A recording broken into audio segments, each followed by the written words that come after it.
மாந்திரீகம் நமது மனதை ஒருமுகப்படுத்தி மனதால் மந்திரங்களை உருவேற்றி நினைத்த காரியங்களை நிறைவேற்றிக் கொள்வது மாந்திரீகமாகும். மாந்திரீகத்தின் வரலாறு: ரிக்வேதம், யஜுர்வேதம், சாமவேதம், அதர்வண வேதம் என்ற 4 வேதத்தில் அதர்வண வேதத்தை சார்ந்ததான் இந்த மாந்திரீகம். மாந்திரத்தின் வகைகள்: உருமுறை, எந்திரம், மந்திரம், மூலிகை இவற்றை கொண்டு செயல்படும் முறையாகும். இது சைவ பூஜை முறை. வீட்டிலேயே செய்யலாம். பக்க விளைவுகள் எதுவும் கிடையாது. கருமுறை: கோழி பலியிடுதல், ஆடு பலியிடுதல், நரபலி, மயான பூஜை, தலைச்சான் பிள்ளை மண்டை ஓடு, ஐங்கோல தைலம், ஐங்கோல கரு போன்றவற்றை சார்ந்தது. இது அசைவ பூஜை முறை. பக்க விளைவுகள் மிக மிக அதிகம். தாந்திரிகம்: எந்த விதமான மந்திர உருவமின்றி சூட்சுமத்தை மட்டும் வைத்து உருவேற்றும் முறையாகும். மாந்திரீகத்திற்கு பயன்படும் பொருட்கள்: தலைமுடி, காலடி மண், வியர்வைப்பட்ட துணி, நகம், போட்டோ, மனிதனுடைய எச்சம், சிறுநீர் அல்லது மலம், விந்து, மாதவிடாய், உதிரைப்போக்கு.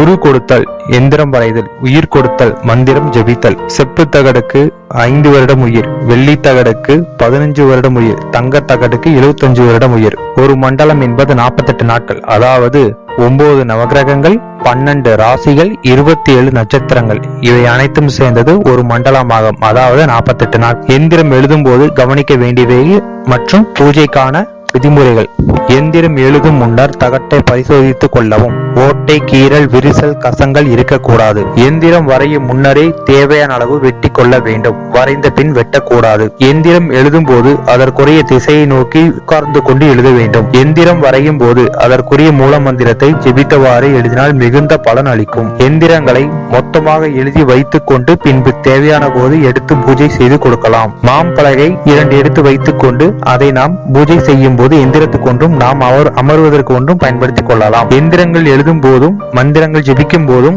மாம்பலகையின் மீது உட்கார்ந்து செய்தல் வேண்டும். சுவாமி படங்கள் மற்றும் எந்திரங்கள் கிழக்கு நோக்கிதான் இருக்க வேண்டும். சில பூஜை முறைகளில் மட்டும் இதற்கு விதிவிலக்கு உண்டு. பூஜையின் போது இடையில் மற்றவர்களிடம் பேசுவது, செல்போன் உபயோகித்தல் கூடாது. மந்திரங்கள் ஜெபிக்கும் போது தங்கள் கண்களை மூடி ஜெபித்தல், தங்கள் காதுகளுக்கு மட்டும் கேட்கின்ற மாதிரி மந்திரங்களை ஜெபித்தல் போதுமானது. மந்திரத்தை ஜெபிப்பதற்கு முன்னர் அம்மந்திரத்தை மனப்பாடம் செய்து கொள்வது மிக மிக நல்லது. சகல விதமான வசிய காரியங்களுக்கும் கிழக்கு நோக்கி அமர்ந்து ஜபம் செய்ய வேண்டும். சகல விதமான தெய்வ சக்திகளை, ஞானத்தை பெற வடக்கு நோக்கி ஜபம் செய்ய வேண்டும். எதிரிகளை அடக்க, அழிக்க தெற்கு பார்த்து அமர்ந்து மந்திரங்கள் ஜபம் செய்ய வேண்டும். மந்திர உரு ஏற்ற காலை 3:30 மாலை 6 மணிக்கு மேல் செய்தால் சிறந்த பலனை கொடுக்கும். சகல விதமான மந்திரங்கள் ஜெபிக்க ருத்ராட்ச மாலை சிறந்தது. மாலையை மேல் நோக்கி உருட்டினால் மற்றவர்களுக்கும், கீழ் நோக்கி உருட்டினால் ஜெபித்தால் நமக்கும் பயனளிக்கும். எந்திரம் வரைந்து தகட்டை பலகை மீது வைத்து ஒரு எலுமிச்சை பழத்தை 2ஆக வெட்டி குங்குமம் தடவி எந்திரத்தின் மேல் பிழிந்து பலி கொடுக்கவும். பின்னர்